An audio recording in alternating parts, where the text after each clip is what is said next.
Assalamu alaikum, dear believers. On behalf of Dr. Gloria Bashir and Dr. Aisha El-Amin, our resident imam, Tariq El-Amin, on the Taaleem Planning Committee, I want to welcome you all to today's Taaleem. Today, we are excited to be joined by the Institute for Social Policy and Understanding, otherwise known as ISPU. Founded in 2002 in Dearborn, Michigan, right after 9/11, ISPU has been at the forefront of discovering trends and opportunities that impact American Muslims.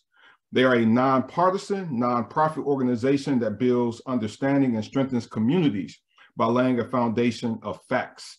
As the only organization of its kind, they are the go-to resource for anyone seeking information about Muslims in America and the issues that impact them. With us today is Mayera Nagaz, the Executive Director of ISPU. She's responsible for the institution's overall leadership, strategy, and growth, and she seeks to cultivate relationships with community leaders, policymakers, scholars, and other stakeholders. Among her many areas of expertise are demographics and diversity, American Muslim health and social development, Islamophobia, organizational development and institution building, and American Muslim youth. With her today and joining us as well is Petra Al-Sufi, who's the Outreach and Partnerships Manager at ISPU. And she strengthens the valued partnerships and forges new ones with organizations who share ISPU's goal of strengthening Muslim communities and building understanding. Again, her areas of expertise are Muslim women, Islamophobia, American Muslim youth, interfaith collaboration, American Muslim demographics, and leadership. Today, we are very excited to have them with us as they're going to be highlighting some of the work that they've done and to support the African-American Muslim community. So as we sort of launch into this first Taaleem session of African-American History Month, we want to give Mayera and Petra a very warm and virtual Masjid Al-Taqwa community welcome and thank them for being with us today. Ladies, thanks so much for being here with us. I'm going to turn it over to you now for your presentation. Wonderful. Assalamu alaikum, everyone. And thank you so much, Lionel, for this kind invitation, for Dr. Aisha and for Imam Tariq as well for connecting us. We're excited to be here. We're honored that you've, kind of chosen us for your first February Taaleem. That's amazing. And so today we wanted to do a couple of things. First, I'll talk for a little bit. Initially, I wanted to share a little bit about our mission and vision, just to give you kind of a contextual overview of sort of who is ISPU and what do we do. And then talk a little bit specifically about some of the work we do specifically with African-American Muslim communities. And then Petra is going to share a bunch of information that we really hope will be helpful and kind of illustrate how we might be utilized as a resource, hopefully for all of you, for many, many years and decades to come, as we're constantly coming out with new stuff that's really useful. And then we're definitely planning to leave about, I don't know, we're going to try to leave about 15 or so minutes for questions because we'd love to hear from all of you and answer any questions you might have. So with that, just a very brief overview. So the Institute for Social Policy and Understanding, better known as ISPU. Some people do call it ISPU, but that is not, not the correct thing, although you will hear that on occasion. We were founded around 2002 into 2003, really with the idea that the founders wanted to make sure that there was really a solid, rigorously conducted evidence base for some of the conversations that were happening in the post 9/11 era, where there was so much discussion about Muslims generally and about policies harming, targeting, towards Muslims, but there was kind of a dearth of really rigorous evidence around American Muslim demographics, around some of these policy issues. There just wasn't a lot out there. And so our founders really wanted to address that and make sure that any conversations that were being had, any decisions that were being made that impacted upon Muslim communities were really based on actual facts and not just talking heads and hearsay. And 20 years later, that's still really what we aim to do, is to provide research and education about American Muslims and for American Muslims to support well-informed dialogue and decision-making. And that is what we do every single day. We do this for two kind of general reasons. One is to build understanding. And by that, we mean build understanding between Muslim communities and other American communities, but also within American Muslim communities themselves. So we both kind of hold a mirror up for Muslim communities to reflect and address some of the challenges that may be more internal to Muslim communities, as well as sort of build understanding for Muslims and others within the American fabric. We also hope to strengthen communities and build community development through the work that we do. So we cover a ton of different topics, and I can promise you that pretty much anything you're looking for, you will probably find through some research that we've done in the past. And that can span everything from, sort of mental health to bigotry and to addressing bigotry and discrimination, to addressing bullying, to looking at health disparities, to looking at Muslim contributions. I mean, pretty much anything that impacts upon Muslims in America, we'll try to research it. So you'll find a lot there on our website.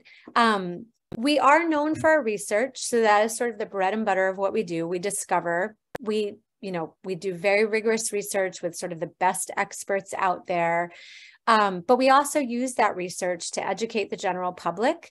And we do that through the media. We do that through, sort of community forums like we're doing today, at Rotary clubs, community colleges, you name it, we go there.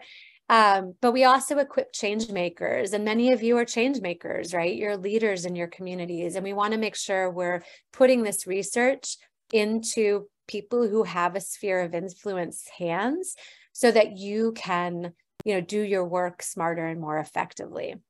So all of this is really freely available. If you go to www.ispu.org, you can find everything we're going to share with you today and much, much, much more. So that's kind of, about ISPU, and I'm happy to answer more questions later if you'd like to know more about the organization. Before we move into sort of sharing some of the research we actually have that may be helpful, we wanted to kind of give you a snapshot of how we interweave diversity of Muslims into literally everything that we do. So throughout all of our research, and pretty much since our existence, we have done deep dive analysis across race and ethnicity within Muslim communities. So we sometimes look at Muslims as a whole, but within that, we're always trying to look at what are the different experiences that different people within the Muslim community are having. So pretty much the vast majority of our research is broken down by race and ethnicity, in addition to being broken down by other variables. So there's just a wide range of research, some of which you'll see today, that focuses specifically on African-American Muslims and sort of how those experiences compare to Muslims who may be of another race or ethnicity. One example of that is our American Muslim survey or American Muslim poll, which you'll be seeing a lot of later. And that looks at income, differences in income, differences in experiences of discrimination, different opinions about some of the hot button topics that are being debated today, experiences of faith and devotion. So that's all broken down by race and ethnicity. We also have, for example, we did a project, the Muslims for American Progress Project, which really looked at Muslim contributions to the country, right, in all its different facets. And we have, we've highlighted contributors, people who've done amazing things across the race and ethnicity spectrum, as well as gender and lots of other sort of variables. So that's one way that we look at the experiences of African-American Muslims really throughout all of our research. But another way we do that is through specific projects. So we do actually have very specific targeted projects that explore the experiences of African-American Muslims much more directly and much more sort of in a targeted way. So one example of that is our Reimagining Muslim Spaces project from 2014, where we wanted to look at inclusivity in religious spaces. So in the masjid, who was being included, who was being excluded, and how could we address that? And one of the groups that we looked at were African-American Muslims and how those dynamics within some of the mosques, how that was playing out and how we might address areas where maybe some masjids weren't as inclusive. We have a number of other projects that specifically address Black Muslim experiences, including a new one that's coming out very shortly, looking at interfaith dynamics within Black communities. So we specifically looked at the views of Black Christians towards Muslims. That's a really interesting project. We can certainly answer any questions about that later, but if any of you are interested, we're having a fireside chat with Dr. Camila Mumin Rashad February 22nd from 8 to 9 Eastern time. And if any of you are interested in joining that, I'll pop the registration link in the chat when I'm done talking and Petra takes over because it may be of interest.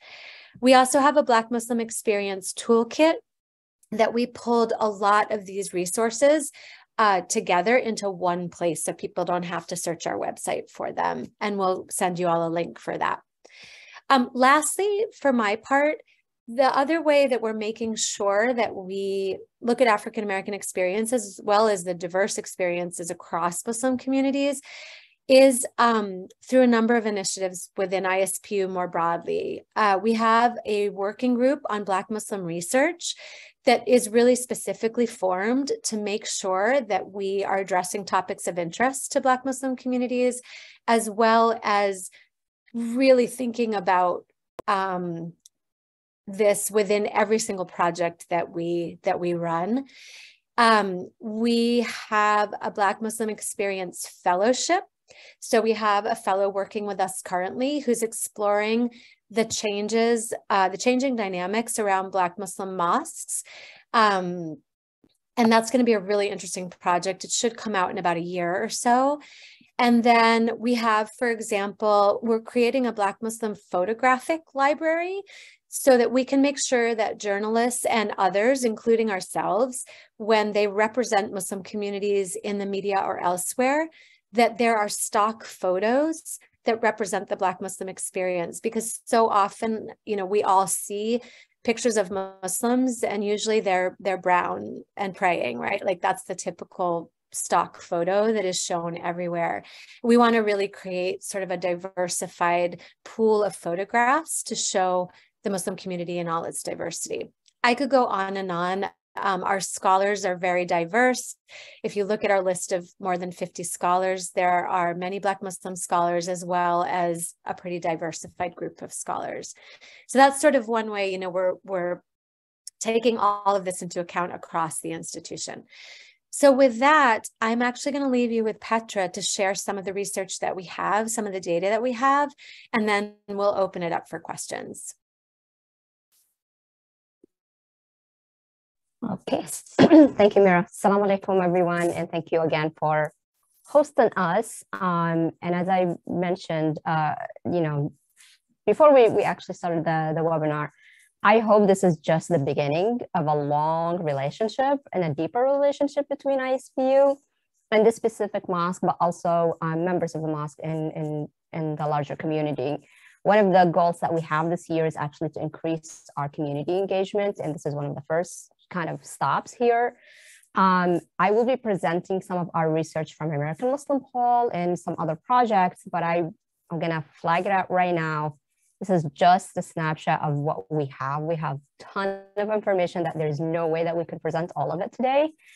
So I hope this will generate more interest. And at the end of the presentation, we're gonna share a landing page with you that have a link to the specific projects that Mira mentioned. So you'll have access to those reports, as well as like videos, infographics, things that will be useful as well as our contact information. And we're one email away. Just shoot us a message and say, you know, I'm looking for this topic. Do you have it? I'm happy to pull that out for people or have a conversation. So with that, a lot of what I'm presenting is coming from our American Muslim Poll. This is our largest project in general that we do at ISPU. The nationally representative survey of American Muslims, the general public, but also looking at other faith communities in order to put American Muslims where they belong within the religious landscape of America, as opposed to look at them separately or how they've always been otherized. And then, as Mira mentioned, within American Muslim Poll, not only do we, you know, quote unquote, compare American Muslims to other faith communities on different topics that we look at, but then we try to dive a little bit deeper into the American Muslim community itself and see how they look, you know, based on gender, race, and so forth. So what are some of the findings? Who are American Muslims? We are the most ethnically faith diversity we are the most ethnically diverse faith community in the nation. I know all of you know this, but one very powerful tool about this specific slide, this specific data point here, is what it has created in terms of conversation within the American Muslim community space itself, outside of African American communities.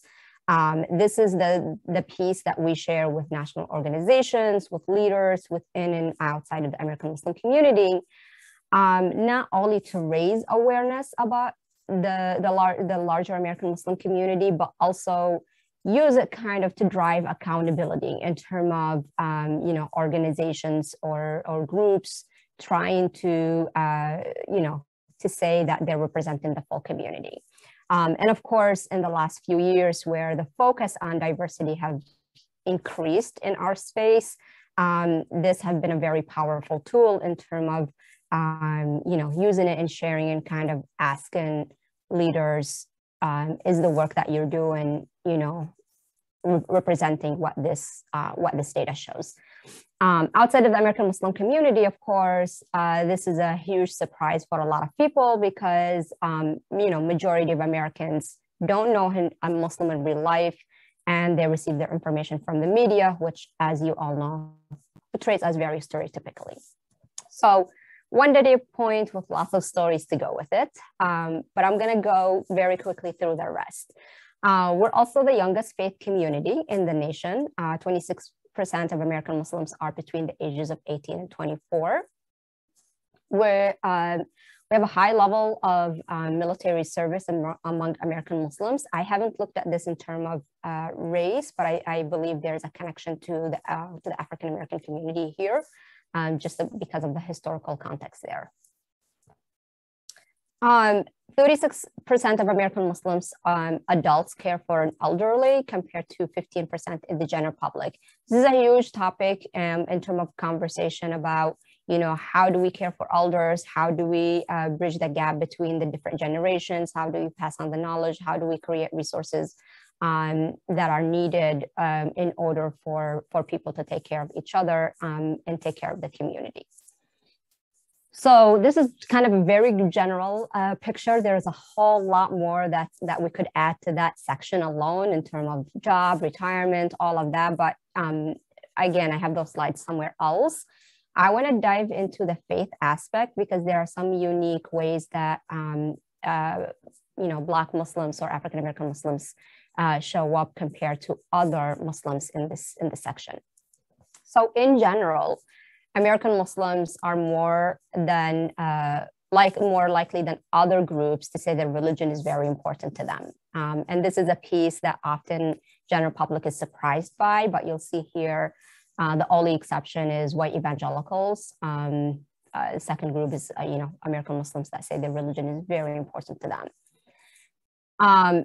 In terms of racial makeup, Muslims of different racial and ethnic group are on par in terms of how important their faith is to them compared to those in the general public. So this one over here, the light blue is American Muslims, and then the dark blue is the general public, all divided by race. So you'll see between 64 and 77% of all different racial and ethnic groups say their faith is important to them.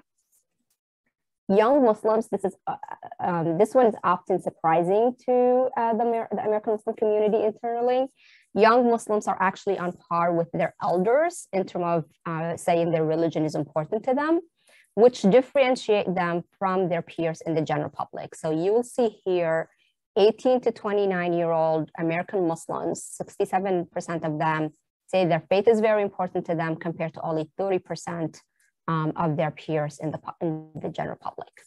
And so this is a really good point for our community to have when we're addressing youth issues. Where Black Muslim experience is a little bit unique here is the attendance of religious service once a week. 33% of Black Americans attend religious service once a week compared to white, Hispanic, or the general public. And then Black Americans are most likely to say their religion is very important to them or to their daily life. So 52% compared to between 33 and 36 in other racial or the general public. Black Muslims are among the most likely to say they will take unpopular stand to defend their faith. This is part of a larger conversation where we looked at if American Muslims are more private or public in their faith and their expression of faith. Would they like to see their faith as a source of America, as law in this nation and other topics related to that? And this is where Black Muslims, measured a little bit higher than other racial groups within the American Muslim space in terms of taking an unpopular stand in the public space to defend their faith. Black Muslims as likely as others to strongly agree that faith provides meaning and purpose in their lives. And this is something that we're seeing in so many different projects and questions that we're asking. This is part of American Muslim Poll. We did a study on COVID-19 and its impact. And, across the board, we're seeing Black Muslim Americans relying on their faith, seeing their faith as a source of happiness and providing meaning. And we're seeing that across the board. So this is something I wanted to share because I felt it's a little bit unique. This one over here, Black Muslims as likely as others to say they have forgiven people because of their faith. So again, we look at a lot of questions that are connected to faith or faith and social interactions and social issues. And you'll see here, Black Muslims stating that they've forgiven someone because of their faith, asking them to do that, yeah, even if they have been hurt deeply by that person. Unfortunately, there are a lot of disparities that we face in the American Muslim space in general. Sometimes they disproportionately impact Black Muslims and African American Muslims, and that includes Islamophobia, discrimination, and so on and so forth. So here I'm sharing just some of that. But again, there's a lot of resources on this topic for more conversations. So a third of American Muslim community continue to be at poverty line. And this is higher than some of the other faith communities that we see, that we measure. And this is something that we continue to see year after year.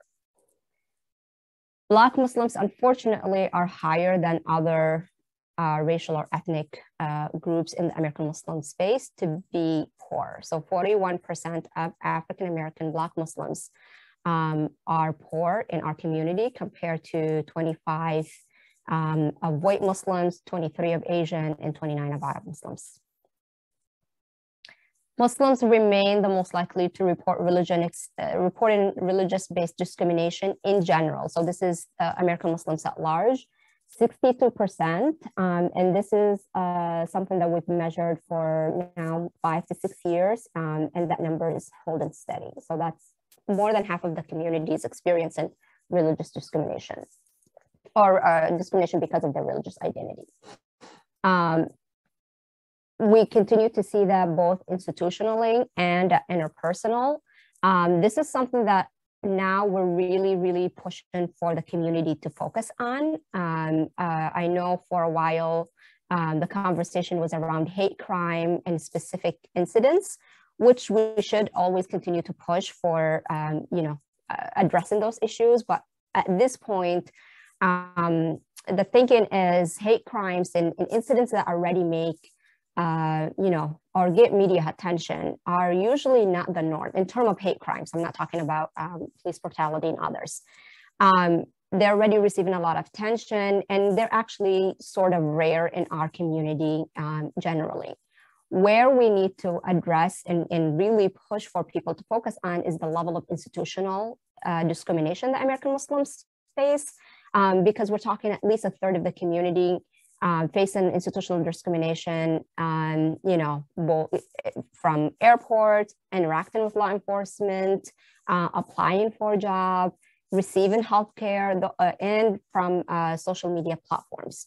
So this is at least a third of the community continue to experience institutional discrimination, and that's where really a lot of our attention need to kind of be focused on when we're addressing, institutional structure that's preventing our community from, reaching its potential. And of course, we know there's the interpersonal experience of discrimination when interacting with coworkers, and then when interacting on social media platforms from other users. The first part here was from the platform itself. This have unfortunately reached our kids, where half of American Muslims, or close to half of American Muslim families, say they have a child who faced religious-based bullying. It's important to know that 64% of American Muslims families send their children to public schools. So I know there's a whole separate conversation on Islamic schools, but majority of American Muslims are sending their kids to public schools. And then in that setting, about half are saying their child is facing religious-based bullying,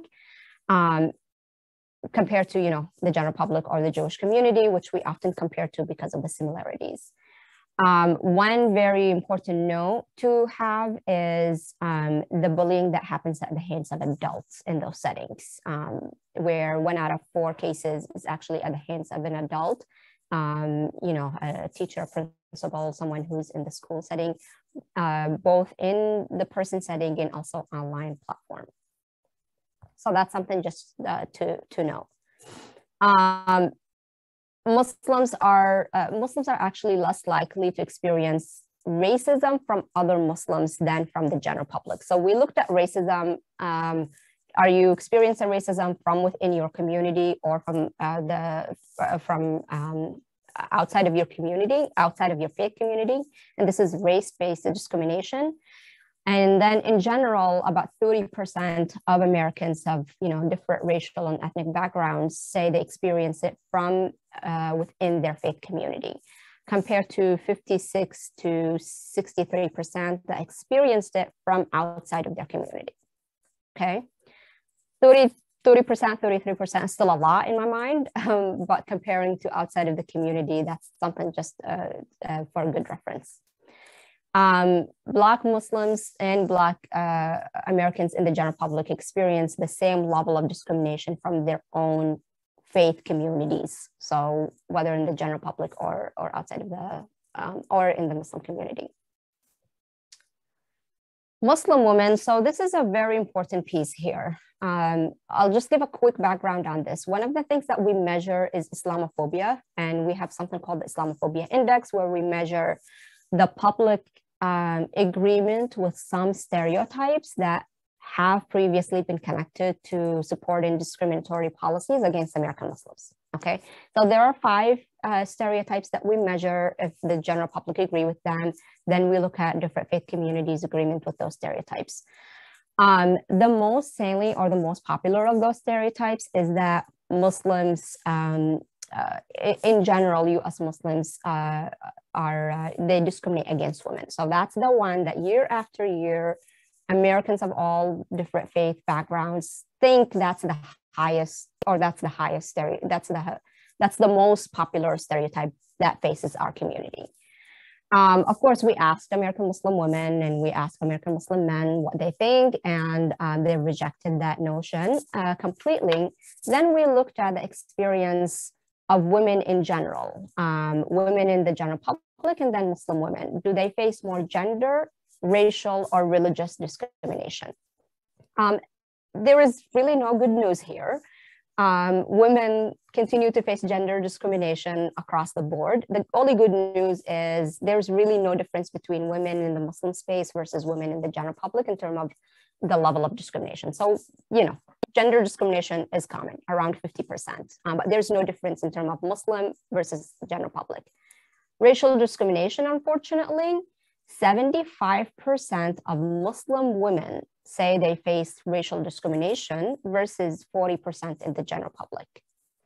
So Muslim women are having higher level of racial discrimination versus gender discrimination than women in the general public.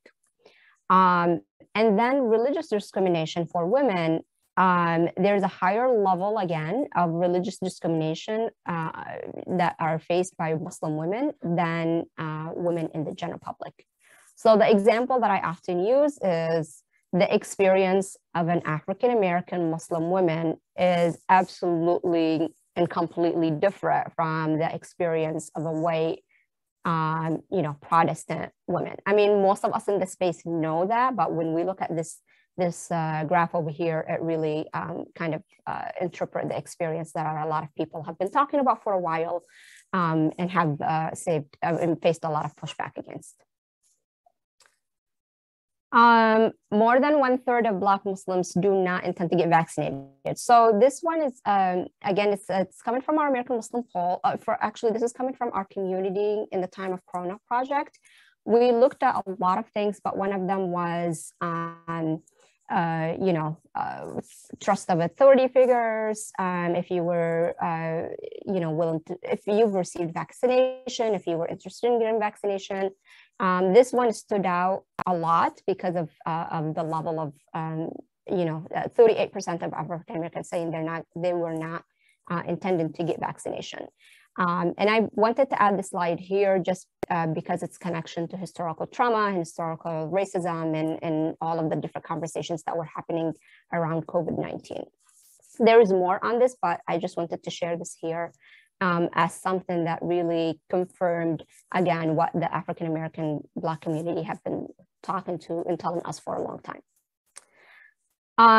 Philanthropy, and I have just a couple more things, and I'll give us a time to do discussion. So one of the projects that we did was look at philanthropy among American Muslims. Do they give? Do they donate? Why do they donate? Why do they give? Who do they give to? Is it more within the American Muslim space or outside? The causes, like there's a huge report that goes into all of these questions. Some of the things that stood out in connection to Black Muslim communities is Black Muslims were most likely to give to educational causes within their faith community. This is compared to Arab, Asian, or white Muslims. 74% of Black Muslims gave to educational causes. So that's something that stood out. And then Black Muslims most likely to give to youth and family services compared to other Muslims, and art and cultural outside of their faith community. So all of these points are connected to what we see across the board, where family is really important, kind of preserving the culture and history is very important, supporting causes that will continue that educational, passive education from one generation to another. So we're trying to see how all of that shows up in different work that we do, and this is how it showed up here.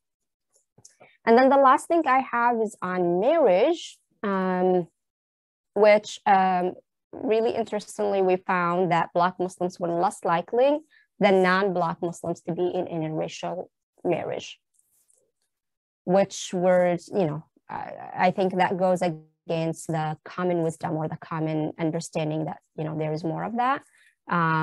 But here, 7% of Black Muslims are in interracial marriages compared to 25% in the general public. or actually compared to 25 that are in interfaith marriages. And then among non-Black, 23% are in interracial marriages compared to 12% who are in an interfaith marriage. So there's a lot to digest here, literally in everything that we shared. And as I mentioned, there is just so much more. There's issues, things on social issues, what we looked at social issues. We looked at gun control, we looked at abortion, we looked at environmental justice causes, we looked at critical race theory, we looked at boycott, divestment, and I always forget the S, so I'm so sorry about that. Thank you. Always forget the S. So we looked at all of these issues that are in our social space right now, and we have that information that I could share later. And then we looked at there's a mosque report, mosque survey that look at American mosques. Everything you need to know about them. One very key finding that came out of the mosque survey was the decline in African-American or Black mosques. There's a whole lot that goes into that analysis. There's a webinar we did on that topic that I'm happy to share the link to. And one of our follow-up projects, which Mira mentioned, our fellow, he's actually looking at that very specific topic to figure out why are we seeing that finding. So I know I just threw a whole lot of things at you, and I hope it provided some food for thought. But I'm gonna pause here and we're gonna open it up for questions from you, as well as if you don't have questions for us, we have questions for you. So thank you. Yeah, and we're happy to answer questions about the organization itself, about some of the findings, or we'd love to hear any comments or suggestions that you have too, if there are things that you'd love for us to look at and study. Just, yeah, anything at all. And I mentioned a lot of reports and resources. I just shared the landing page here that we have that pulled all of them in one place. So you literally have access to all of them. We would love it if you sign for our newsletter, because then you will continue to receive our research. We promise not to bother you as much, but we will share information that's useful. Thank you, Petra. We have a question from a hand raised by Sister Hakima. Hakima, you want to take yourself off mute? Assalamu alaikum. Walaikum salam. Thank you for this presentation. I have a question about the participants of the survey. How did people know to participate in the survey? Who participated? Was it, basically, who were the participants and how many participants did you have? Yeah, that's a really good question. Sorry, we should have told you a little bit about the methodology. So we do lots of different kinds of research, right? We do qualitative research, we do quantitative research. Some of our quantitative research is what I'll tell you about in a second, but some of our quantitative research, we use a different survey vendor. So most of what Petra shared was through our American Muslim poll. So I'll tell you about that methodology, but just know that we use different methodology depending on the project. For our poll, we work with SSRS. They are a really, basically the gold standard of survey companies that do nationally representative surveys. So their surveys are based on random calling, right? These are not shared out as like opt-in surveys. These are based on random calling to American households, which is that's sort of the best way to do it, right? That's the gold standard way to do it. It's also very, very expensive. So we were lucky to find this partner who there's a way that they're able to do that for us that's sort of like hitting the jackpot, honestly. We surveyed for the poll roughly 850 Muslims. 1,000 is the best number. It's more expensive, but 850 is a really, really good nationally representative number.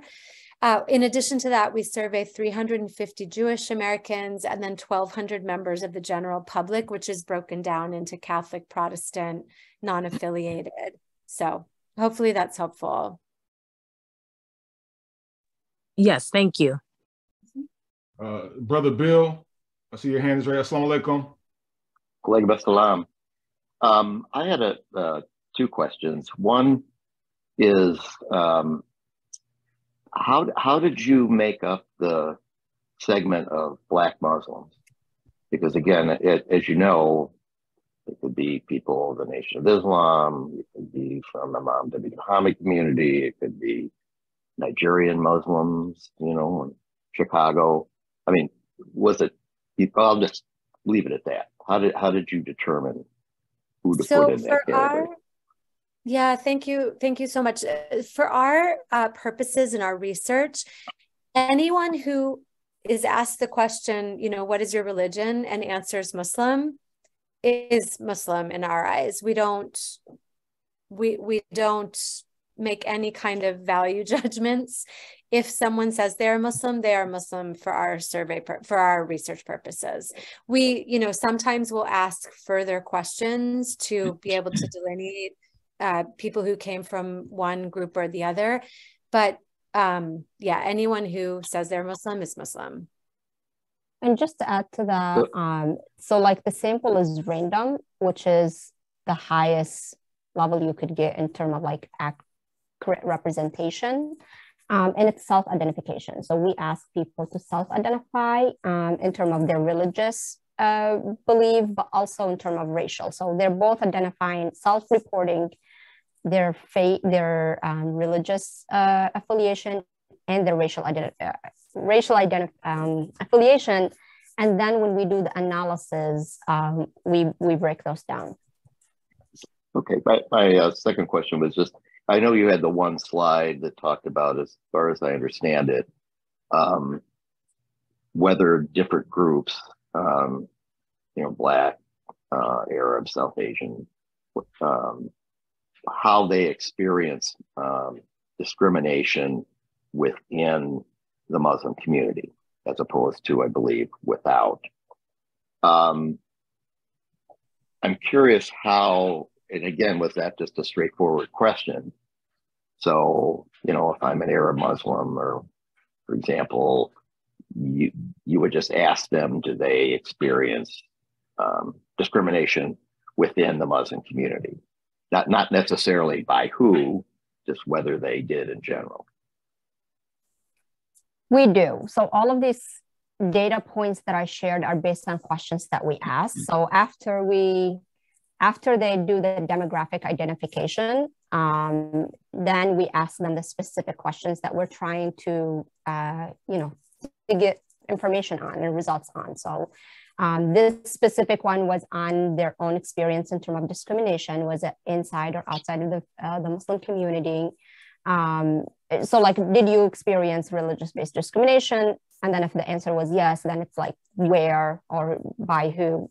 Similar to the question that we ask of American Muslim families, you know, do you have a child who experienced religious-based bullying? If they say yes, then the second set of question is, you know, where or by who, and things like that. So these are the questions that we ask them. And again, when we do the analysis, then if the finding is significant, so like if the finding stood out, sometimes the finding doesn't mean, like, it doesn't give us a lot of information. You know, it's just reported as part of the general results. If we see that there is, obviously we know in this instance that we wanted to look a little bit deeper at the racial and the ethnic makeup of the American Muslim community, and if there was different reporting, because one of the things that we try to do with all of these questions is we know what we hear on the ground, and our goal is we want to make sure that people have facts and information based on research. So sometimes the question is trying to answer something that we hear in the community, and we want to see if the data will actually confirm or deny what is popularly reported. Do you see what I'm saying? So those are some of the reasons we try to dive a little bit deeper into some of these questions. We don't do that for every single question that we do in American Muslim poll, but there are specific issues and questions where we try to figure out if the perception actually is matched or supported by the data. I just want to add, okay, thank you. Sorry, I'm so sorry.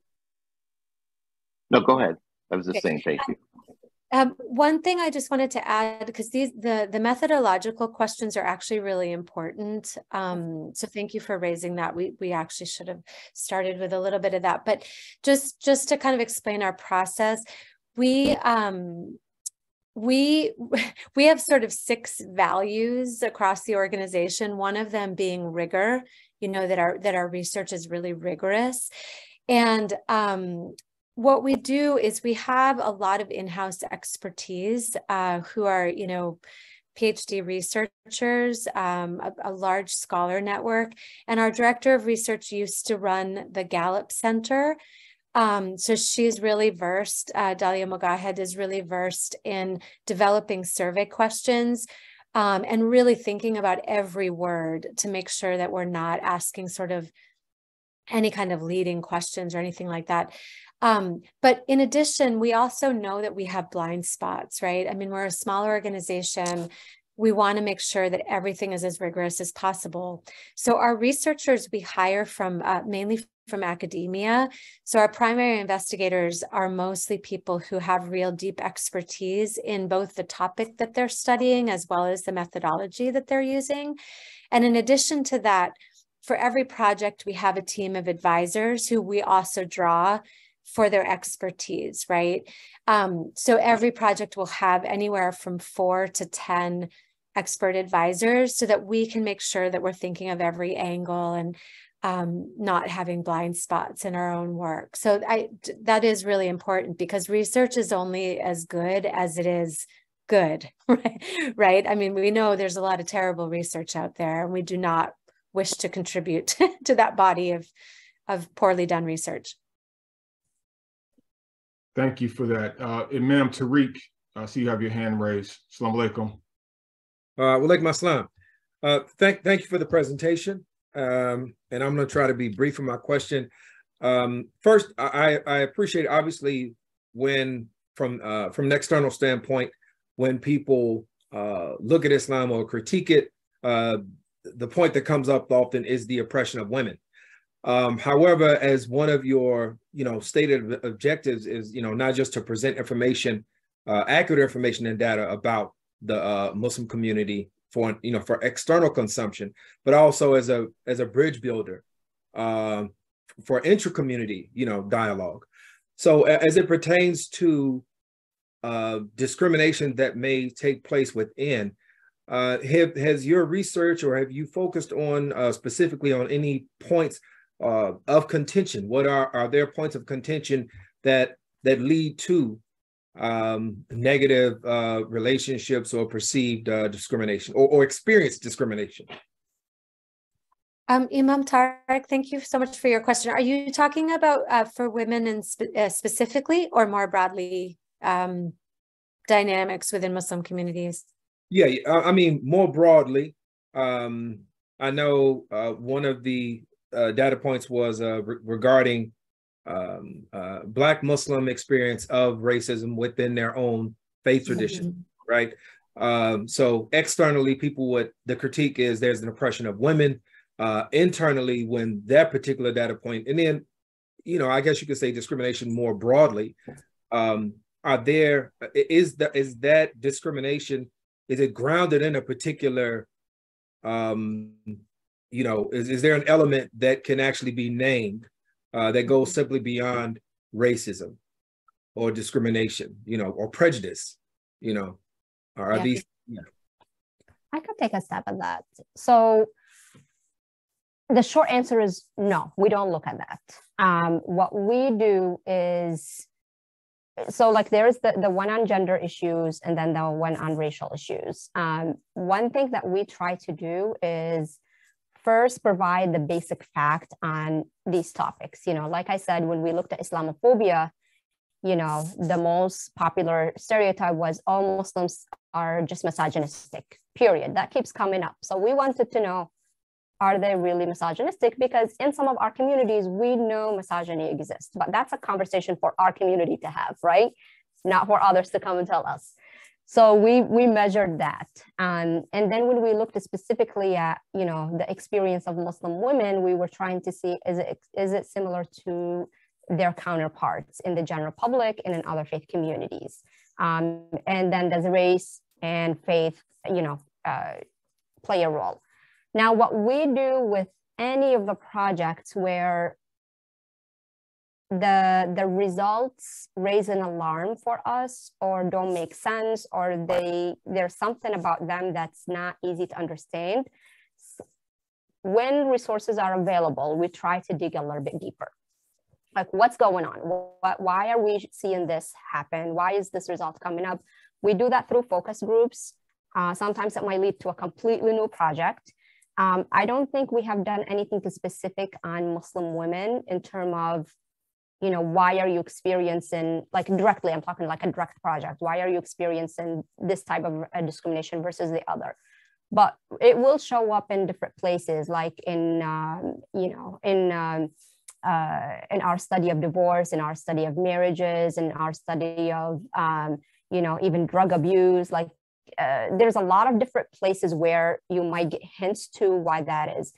When it comes to racial issue, again, I think that's an area where we're still trying to figure out more. There's still a lot more to be done. But one thing that the data is trying to do is, one, provide the basic fact, two, try to separate what's a stereotype versus the reality, and then give the proper place for the conversation to happen. So like the gender discrimination, that's for American Muslims to have internally, because we do have that number and that's a reality. The racial discrimination is also for the American Muslim community to have internally and not be the assumption. And then the last piece that I want to add on this is we try to provide recommendations on what can be done based on these results. So every data point could lead to multiple research projects that we can do about it. Unfortunately, we don't have all the resources to do that. But what we try to do is get recommendations that community leaders, imams, others can take and implement. Like, how do you use this research now? Like, now you know Muslim women face the same level of gender discrimination as other women, but they face more racial and religious discrimination. What can you do about that? Like, how's that conversation to be had in your place of influence? So that's what we tried to do with them. I don't know if that directly answered your question, and I don't know if Mira wants to add anything. Yeah, just to add, on the exploration of racial dynamics within Muslim communities, there's two reports that I think might be helpful on that front that dive a little bit deeper into this. One is part of a series that we did on Muslim youth, I think from 2014 to 2015, but a lot of it is, you know, still relevant. There's one particular one called Getting Race Right. And that is sort of an exploration of racial dynamics, especially among young Muslims. So that would probably be a helpful resource, and I'm happy to send you the link for that, Imam Tariq. The other one is the landing page. Actually, you have that one? Okay, great. Yeah, the other one you may also have is the Reimagining Muslim Spaces project, which looked at interracial dynamics within masjids, as well as some other dynamics around gender and young people and converts. But that also kind of delves into this topic a little bit deeper of the whys and how do you address interracial dynamics within masjid spaces. So hopefully that's helpful. Yes, thank you both. Thank you. Mm-hmm. All right, we have time for maybe one question or one comment before we get ready to close out today, inshallah.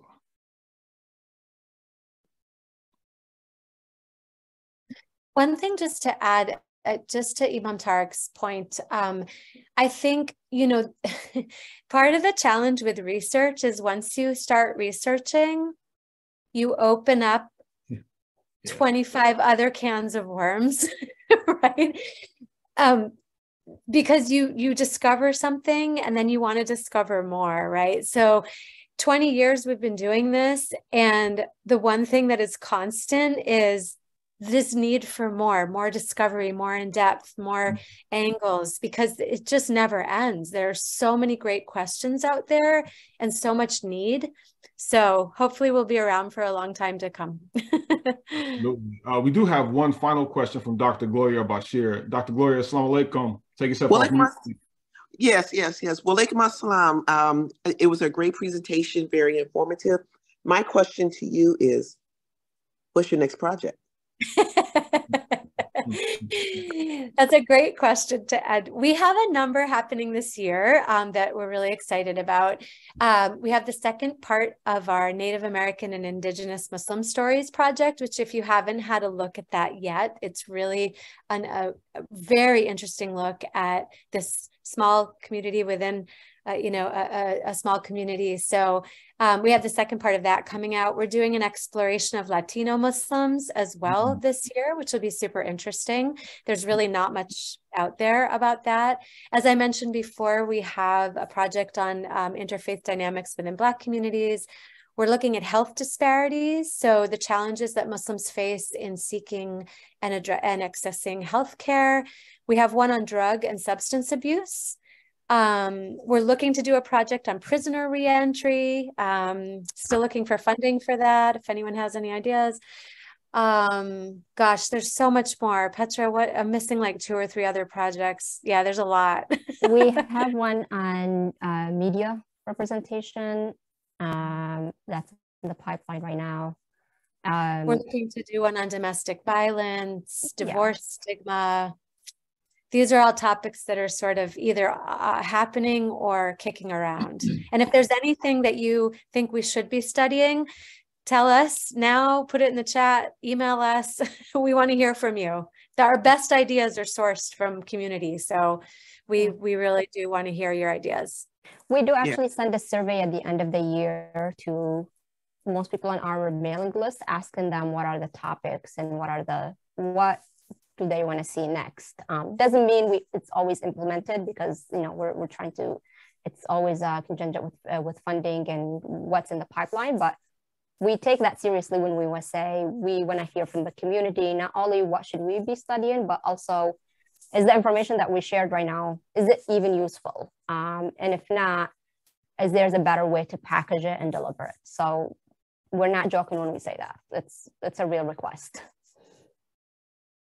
Well, thank you both for taking time today to share the really important work that the Institute for Social Policy and Understanding is engaging in, undertaking. And we too pray that we can continue to connect with you all and collaborate and learn from you, as well as you learn from us as a community of African American Muslims. I want to thank everyone who joined us here today. Thank you all for posing your questions and making comments. And let's close out with Wal Asr, inshallah. Bismillah ar-Rahman ar-Rahim. Wal Asr. Inna al-insana lafi kusr. Illa alladhina amanu wa amilu salihati. Watwasaf bil haqq, watwasaf bis sabr. Ameen. Ameen. Assalamu alaikum, dear believers. That closes out. Imam Tariq, you have something to say before we close out? No, just assalamu alaikum. Love y'all. Wa alaikum salam. Assalamu alaikum. Thank you all so much. Thank you. What about our Black History tour? Yeah, we can throw that out right now as well. If you're not aware, the inaugural Chicago Black Muslim History Tour is taking place February 18th. The link is floating around out here, but if you would like information, just send an email, masjidtaqwachicago@gmail.com. We still have some seats left. There will be a great presentation at Taqwa at the end of the tour, but we're going to culturally relevant sites for the community of Imam Wathidi Muhammad, going back to the Nation of Islam up to the present. So we're looking forward to it. And inshallah, those who are able to make it, be there, inshallah. Imam Tariq, with the rest of us. I was going to say, are you going to be doing that regularly? Like when we're in Chicago, are you? Yes, inshallah. This is the inaugural, the kickoff. So inshallah, it just continues to get bigger and better. You know, we're starting off with one bus this year. And it may be that, you know, we're able to do it a few times throughout the year, especially since it's starting off in February, you know, cold. So it'd be nice. Right, we want to hear about it when we're in town. That would be amazing. That sounds great. Yes, absolutely. Absolutely. Love to connect with you all on that. Assalamu alaikum. All right.